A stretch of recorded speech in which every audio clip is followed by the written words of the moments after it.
So this is day 3 video series about functions and graphs. And so this will be part 1, discussing ideas and concepts with functions and graphs.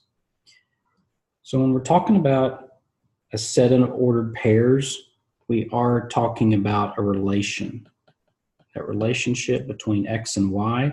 Certain relations are functions and certain relations are not functions. The following here we see is a relation. It does happen to be a function. We'll talk about why in a little bit, but this would be an example of a relation. Relations can also be represented on the coordinate plane. Notice that we have relations that are on the x or y axis, so this would represent an x-intercept, and this would represent a y-intercept. And then we have, notice we've got different ordered pairs that are in different quadrants. So if you just remember, this would be quadrant 1, quadrant 2, quadrant 3, and quadrant 4. Dealing with relations deals with x and y, also known as input and output. So we can have input-output tables.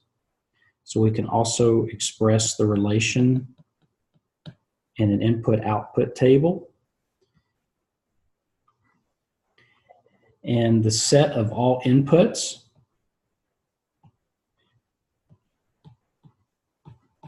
is called your domain. And the set of all y values, well, that's called your range. So we've got domain and we've got range. And if we think about the table above, I'm going to use it in a set notation, and I'm going to list it from least to greatest. So I see 1, 5, 7, 8, and 9. Notice the braces, that represents a set notation. The range would be 5, 25, 35, 40, and 45.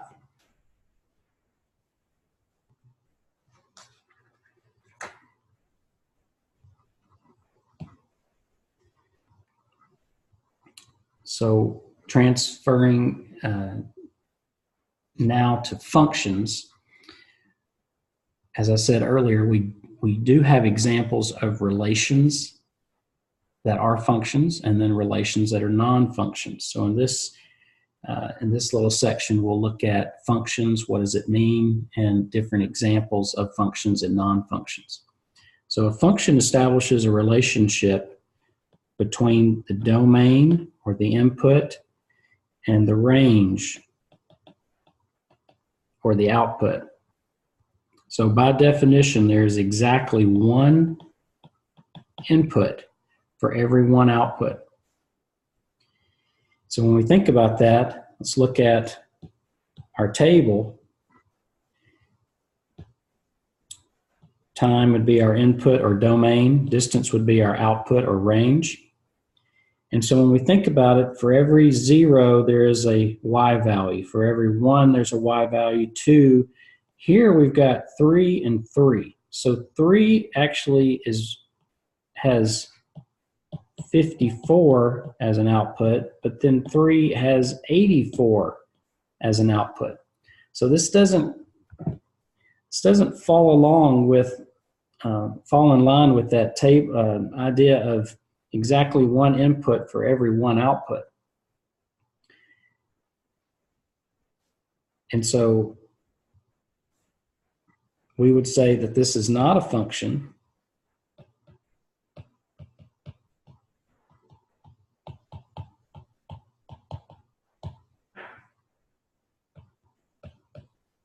because there's not one input for every output. we actually have a repetition. There's another way to look at that, is the repetition of x values.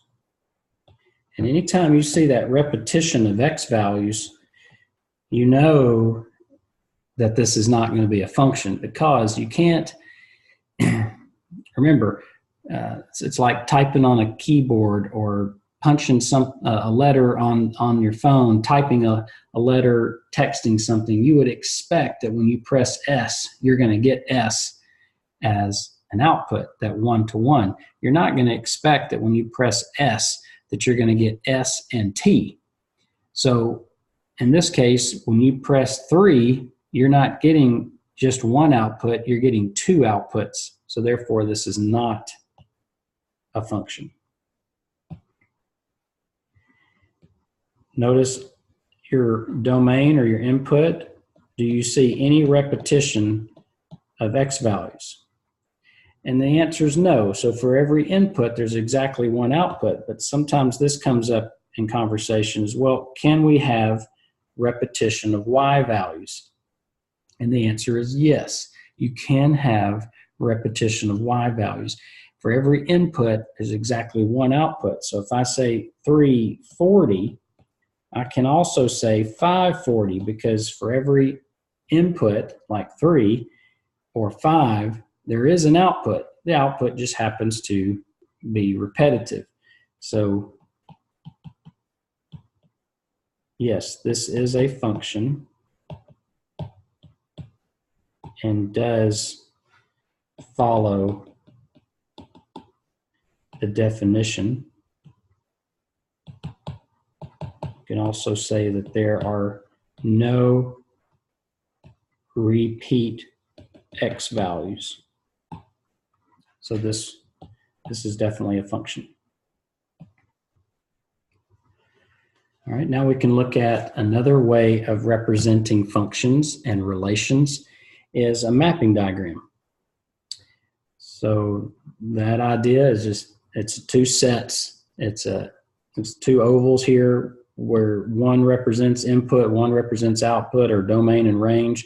And then we just look at which one is mapped. So notice that 1 is mapped to 2, 3 is mapped to 9, 5 is mapped to 7.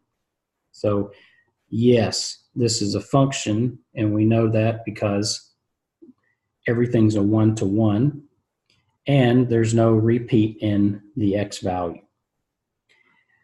On number 2, we see 1 is mapped to 2 and 7, 5 is mapped to 9, so this gives it away as that repeating 1 to 2 and 1 to 7. So that would look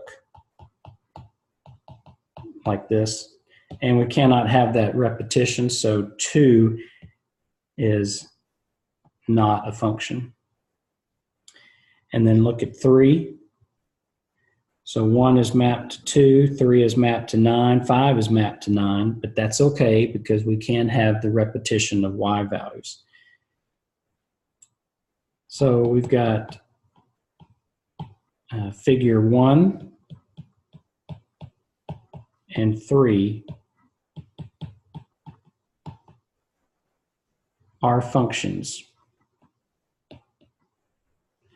because each input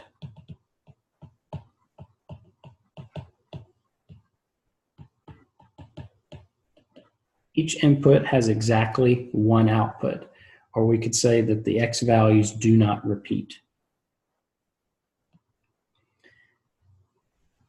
Now another method, which we'll talk about just in this next page here, but we look at the graph. So we've looked at ordered pairs, we've looked at tables, we've looked at mapping diagrams. We can also look at a graph, and we can see that for every x, there's one y.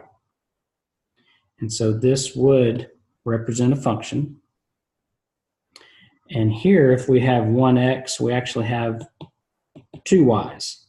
So just looking at that, that's going to fail for the definition of function. It works over here. It works at this vertex point, but it doesn't work on any other time. You're going to have a repeat in your x value. So which graph represents a non-function? So we would say figure 2 because the x values would repeat.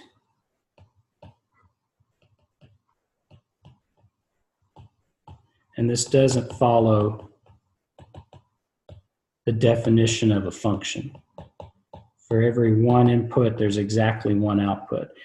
And so even if you look at 0, we would see that it would be 0 and approximately, 3? And 0, -4. So we would see at the spot right here and right here, that would cause a repeating of x values, and it would not be a function. So looking at the graphs, what we can use is we can use what we call a vertical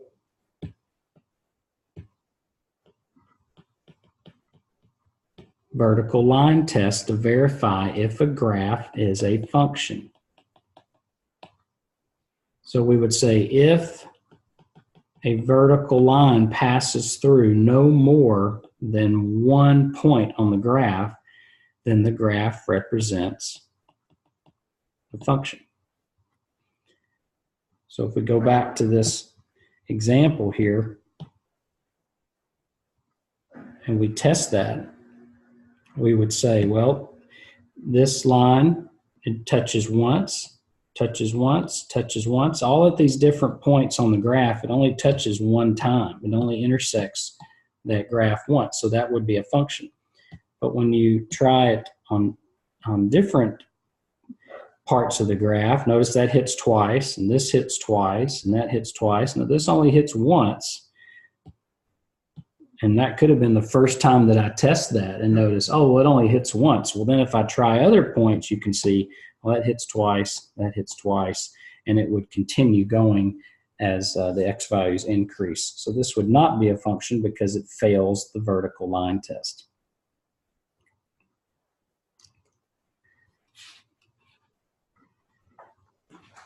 All right, another idea in the family of functions is a function notation.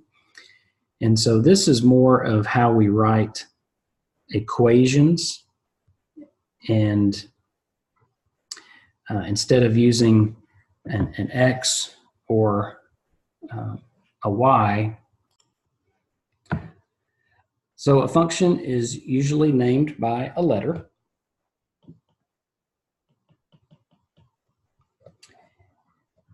Typically, we see function notation as it labeled with f. So you see the f of x is equal to 3x plus 4. Notice how I said it, f of x. So we would say the function of x equals 3x plus 4. And the letter in parentheses, the input, is the variable or the domain. And the f of x function represents the output or the range. But like I said, you're going to see f of x most frequently as it's stated. You're going to see that f of x. Sometimes you'll see g of x, but you can see all types of ways you can name functions. F of x, g of x, c of t, d of t. So all that means is the function is called f in this case. It's called g. Function is called c with an input of t. It's called d, function d with an input of t. So a lot of it depends on the context of the function, the context of what you're dealing with in regard to your variables. So if you're given a g of x function is equal to x squared, and I ask, well, what is g of -2? Well, all that is you just want to replace or substitute your x in your function with -2. So now you're going to look at g of -2 is equal to -2 squared. So just notice wherever you saw an x, you substituted with -2. Now this is not g times -2. Sometimes that's a misconception that I'm multiplying g times -2. Remember, all this means is the function named g with an input of -2 is going to have an output. Well, what is that output? Well, you just have to compute now. So we'll say g of -2 is equal to, what is -2 to the second power? That's -2 times -2, or +4. So -2, 4 is actually a solution to the g of x function. So when I say, what's the output when g function is at -2, well, we would say it's an output of 4. So the ordered pair would be -2, 4.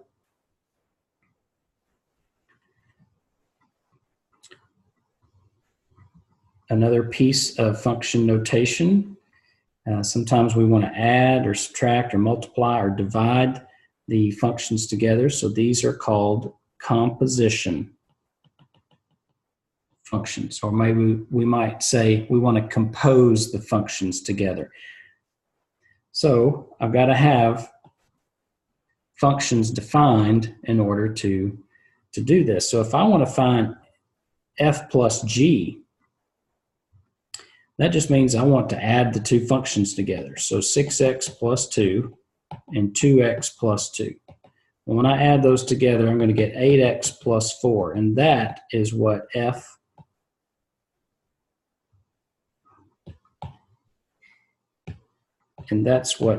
plus g of x would equal. Or I could subtract the functions. So now I've got 6x plus 2, and I want to subtract 2x plus 2. So what's 6x minus 2? Well, that's 4x. What's 2 take away 2? That will be 0. So the g minus f, well, I think I just did f minus g there. So let's look at this again. F minus g would be 4x. So if I said f minus g of x would equal 4x. Now, if I look at g minus f, so I want to start with g, and I want to take 2x plus 2, and I want to subtract 6x plus 2. Well, 2x take away 6x is negative 4x. 2 take away, and then 2 take away 2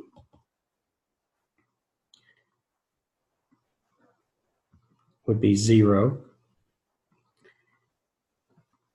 And so g minus f of x would be negative 4x. And then f minus g of x would equal positive 4x. So that would be composing if we were looking at adding and subtracting functions. So let's do the same one, and let's do f dot g. Well, that just means we want to multiply. So we're going to take 6x plus 2, and we're going to multiply 2x plus 2. And we're just going to multiply. So I'm going to distributive property, 6x times 2x will be 12x.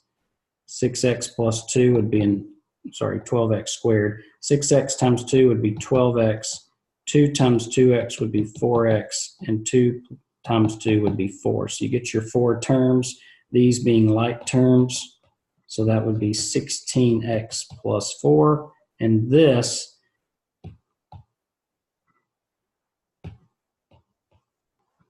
is equal to f times g of x. And then if we want to divide, we would say 6x plus 2 divided by 2x plus 2. Well, you're actually going to have to look for a GCF in order to do this division. You're going to have to divide. What is 6x? Look at the numerator. What does 6x and 2 have in common? Well, they have a 2. So that's going to be 3x plus 1. And what does 2x plus 2 have in common? Well, it has a 2. So it'd be x plus 1.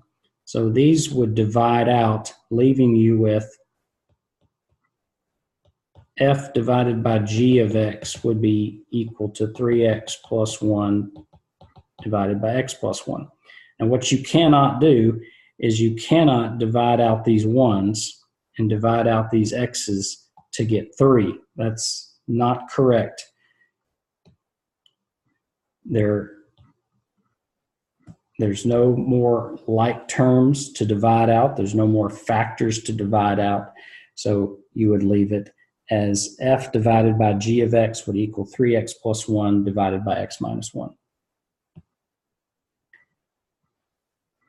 Another common composition function is you see g of f of x. And I would encourage you to think inside out. So we're going to start with f of x. So you're going to work your innermost function. Well, notice where f of x is just going to be substituted. This f of x is just going to be substituted and replace x in the g function. So it's not g of x, it's g of f of x. So what is g of f of x? Well, let's start with the g function and write open parentheses squared minus 7, and what's going to be substituted in there will be x minus 6. So this is a will be a perfect square trinomial. So that is x minus 6 multiplied by x minus 6.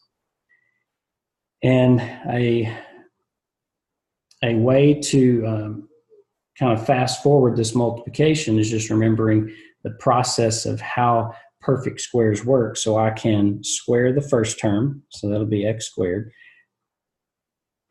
I can square the last term, which will be 36. Now that's a 1x and a 6. So 1x minus 6, multiply those together and I get negative 6. We'll double it and I get negative 12x. So this x squared minus 6x plus 36 is what I would get after multiplying x minus 6 multiplied by x minus 6 times x minus 6. So what is g of f of x?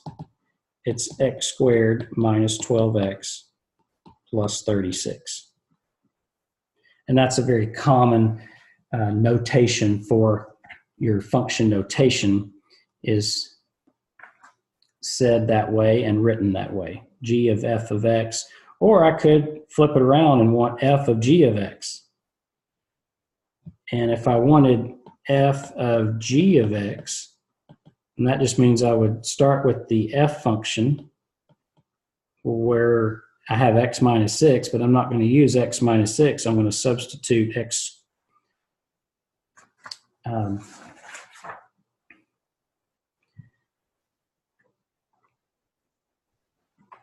substitute that x squared minus 7 in for x. So g of x was x squared minus 7. F of x is equal to x minus 6. I want f of g of x, so I'm just starting with g of x. I notice that that function has got to go here. So that's what I did here. You should see x squared minus 7 in the place of x with subtracting 6. So that would be x squared minus 7 minus 6, or x squared minus 13. That's what f of g of x would equal.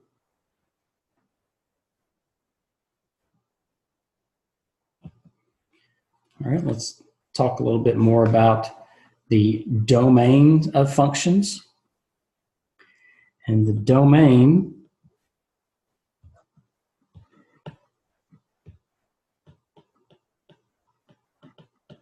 of functions are sometimes have restrictions to it. And if you have h of x, here we're calling the function h with an input of x that has a rule of 3x minus 5. And you want to think, are there any excluded values? Okay, are there any values for x that cause this expression to be undefined? And that's what you're thinking. That's what you're kind of asking yourselves. And this would actually be a linear equation with a slope of 3 and a y-intercept of -5. So we would say, you know, are there any excluded values? We'd say no excluded values.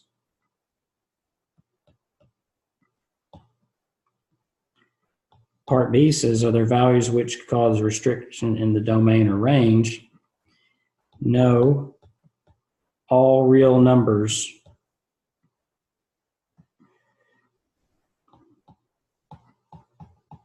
are part of the graph.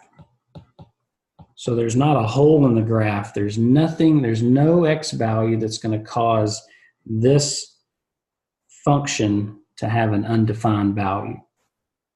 And now think about that. It's just 3x minus 5. It's 3 multiplied by something to get negative, or 3 multiplied by something minus 5. So you're going to be fine. What you call is the domain would be all reals.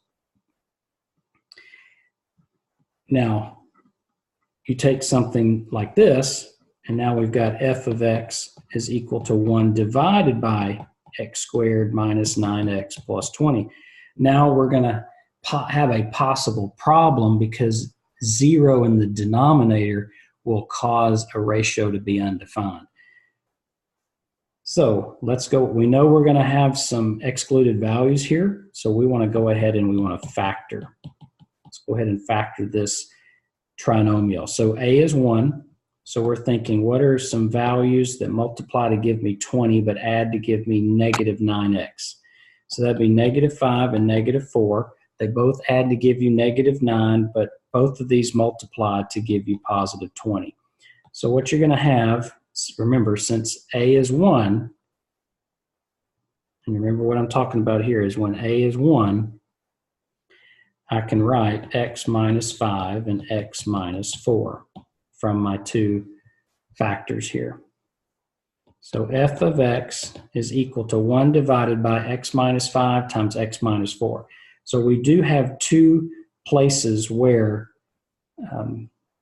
this would be undefined. So on part A, yes, it would be 5 and it would be 4. So we would say the excluded values are x cannot equal 5, x cannot equal 4. Otherwise, you're going to get 0 in the denominator. So part B, it says, are these are values that cause a restriction to the domain. So we would say that the domain is all reals or all real numbers except x equal 5 and x equal 4.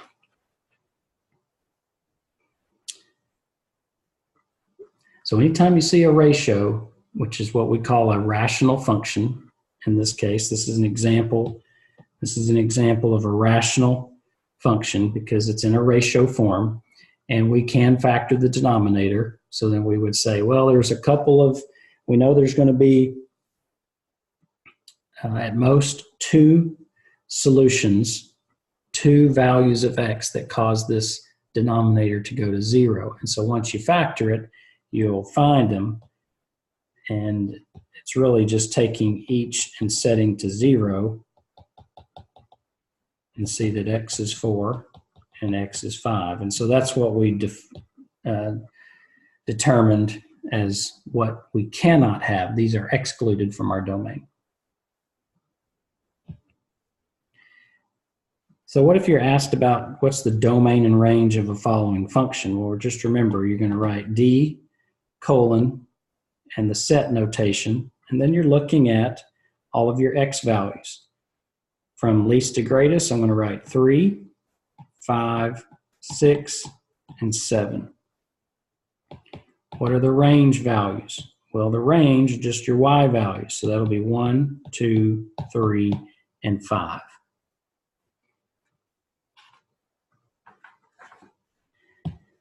Going back to the linear functions and graphs and just determining if some of the graphs are functions or not. So I would use your vertical line test to check. It goes through every one of those green points. So this is not a function. Test it here, and that would not be a function. So this one's not a function. This one's not a function. But then when you test this nonlinear function, it only hits one at one spot every time you test. So yes,